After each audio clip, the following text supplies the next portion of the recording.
Bora pra mais uma? Já tá gravando já? Tá pegando isso tudo? Pô, ótimo. É perigoso.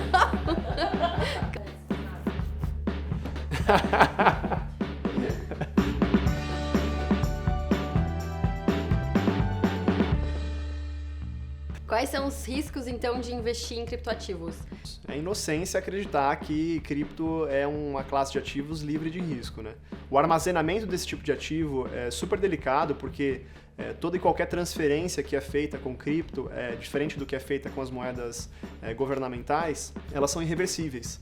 Na minha opinião, investir sem conhecimento. O segundo risco é porque é um investimento de renda variável, não tem jeito. Então, igual câmbio, ação, você não sabe, não tem muito como saber para onde vai, assim, né? Pode cair muito, pode subir muito. Às vezes você pega uma nova criptomoeda, faz as suas análises, você acha que tem algumas possibilidades daquilo ali, mas você tem, pela própria incerteza, um risco daquele projeto não dar certo. Da mesma forma, quando você investe em uma startup, se ela der certo, ela multiplica várias vezes e ela tem um risco de não dar certo e da empresa fechar.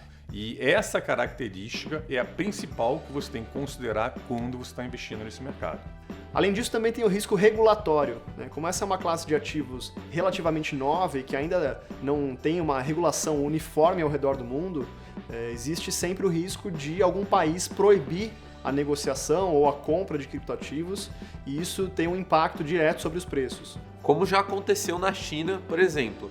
Mas em outros países, como o Brasil, a gente vê isso caminhando de uma forma bem positiva.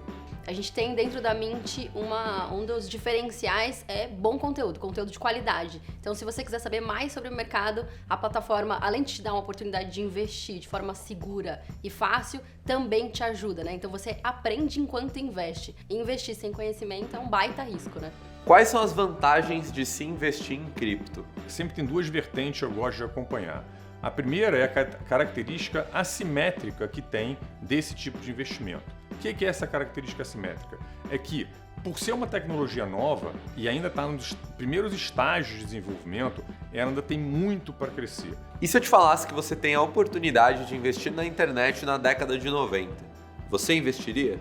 A internet mudou a forma como a gente se comporta como sociedade, porque ela distribuiu e descentralizou a produção, publicação e consumo de informação. Toda a multiplicação que você teve da tecnologia, da indústria da internet depois daquilo ali, foi uma coisa muito grande. E o mesmo pode acontecer com cripto. Para mim, a principal vantagem é investir no começo, né? Muita gente fala, não, deveria ter investido lá no começo, quando começou em 2009, hoje teria um grande lucro, mas acho que ainda dá tempo, tem tempo, então acho que a grande vantagem é isso, é você conseguir investir em uma tecnologia que é do futuro hoje. E o que a gente vislumbra é que a tecnologia blockchain vai revolucionar o sistema financeiro da mesma forma com que a internet revolucionou todo esse sistema de informação. Para quem quem deve investir em cripto? Eu acho que assim, o investimento em cripto deveria ser para todo mundo, pelos próprios potenciais que a gente vê nessa tecnologia, nessa nova classe de ativo. E eu imagino que daqui a 10, 20, 30 anos, todo mundo vai estar utilizando a tecnologia blockchain da mesma forma que todas as pessoas já utilizam a internet. E quantos por cento eu devo ter do meu portfólio em criptoativos?